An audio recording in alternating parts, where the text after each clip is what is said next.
تو اس کا اونٹ غائب ہو جائے، تو اب بتائیے وہ اپنے اونٹ کو چاروں طرف ڈھونڈے۔ اب وہ پریشان ہو گیا کہ میرے پاس کھانے کی کوئی چیز نہیں ہے، پینے کی کوئی چیز نہیں ہے، میرے پاس مال و دولت نہیں ہے، اب میرے پاس کچھ نہیں ہے۔ تو اس صحرا میں دور دور تک کھانے پینے کا کوئی نام و نشان نہیں ہے۔ اب وہ شخص پریشان ہو گیا، اب وہ سوچنے لگا کہ اب تو میری جان چلی جائے گی، اب تو میں مر جاؤں گا، اب میں بھوک سے مر جاؤں گا، پیاس سے مر جاؤں گا، میرے پاس کھانے پینے کی کوئی چیز نہیں ہے۔ یہ سوچ کر وہ لیٹ جاتا ہے کہ اب تو موت قریب ہے، اب تو میں مر جاؤں گا۔ پھر جب اچانک آنکھ اٹھا کر دیکھتا ہے تو اس کا اونٹ حاضر ہو جاتا ہے، اور اس پر جو اس کے کھانے پینے کی تمام چیزیں تھی وہ بھی موجود ہے، اس پر جو اس کے روپے اور پیسے تھے وہ بھی موجود ہے۔ تو اب وہ کتنا خوش ہوتا ہے، اس کا ساز و سامان مل جانے کے بعد ہوگی اس سے زیادہ خوشی اللہ تبارک و تعالیٰ کو اس وقت ہوتی ہے جب اللہ تبارک و تعالیٰ کا کوئی بھاگا ہوا بندہ اللہ تبارک و تعالیٰ کی بارگاہ میں توبہ کرتا ہے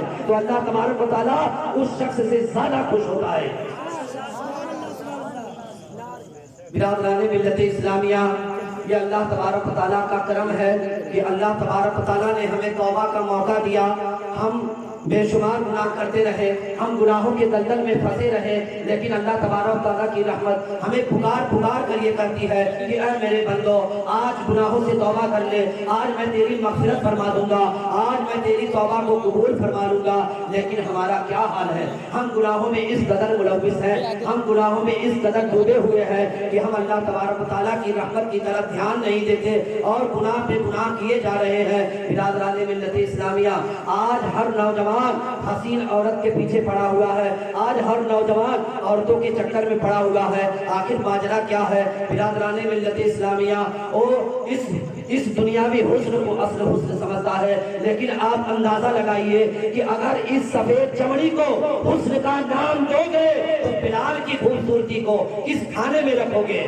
بلال کا چہرہ چمکتا ہے، بلال کا دل چمکتا ہے عشق مصطفیٰ سے، تو بلال کے قدموں کے نیچے کعبہ آتے ہوئے نظر آتا ہے۔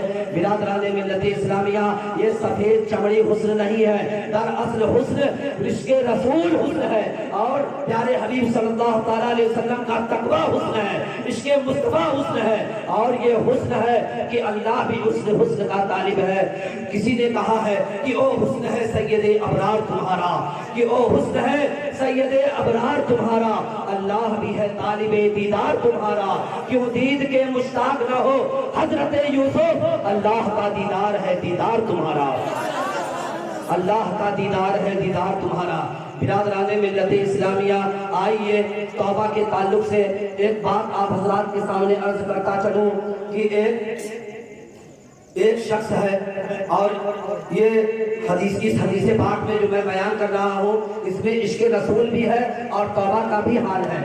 تو ایک یہودی ہے، اور پیارے حبیب صلی اللہ تعالیٰ علیہ وسلم سے اس کو پیار ہو گیا۔ ایک یہودی بچہ ہے، اسے آقا نامدار صلی اللہ تعالیٰ علیہ وسلم سے محبت ہو گئی۔ برادران ملت اسلامیہ، اس یہودی بچے کو کیا ملا؟ وہ پیارے حبیب صلی اللہ تعالیٰ علیہ وسلم کے زلفوں کا اسیر ہو گیا، ہر وقت بے چین اور بے قرار رہنے لگا۔ اسے پیارے حبیب صلی اللہ تعالیٰ علیہ وسلم سے سچی اور پکی محبت ہو گئی۔ کبھی بکری چلانے کے بہانے اور کبھی مسجد نبوی میں جا کر دروازوں سے جھانک کر اپنے محبوب کا دیدار کر لیا کرتا تھا۔ اسے پیارے حبیب صلی اللہ تعالیٰ علیہ وسلم سے بے انتہا محبت ہو گئی۔ ایک عرصہ گزر گیا، ایک صدی گزر گئی، اسے پیارے حبیب صلی اللہ تعالیٰ علیہ وسلم کا دیدار نہیں ہوا۔ وہ عشق رسول میں بیمار ہو گیا، اور اس قدر بیمار ہوا کہ اس نے بستر علانت کو اپنا بچھونا بنا لیا، اور بیمار ہو گیا۔ اس کے باپ نے بے شمار اطباء بلائے، بے شمار ڈاکٹروں کو بلایا، بے شمار معالجوں کو بلایا، لیکن کسی کو اس کے زخم کا پتہ نہ چل سکا۔ بظاہر اس کا زخم معلوم نہیں ہو رہا تھا، لیکن وہ اس قدر بیمار ہوا کہ موت کے قریب پہنچ گیا۔ گویا وہ اپنے زبان حال سے کہہ رہا تھا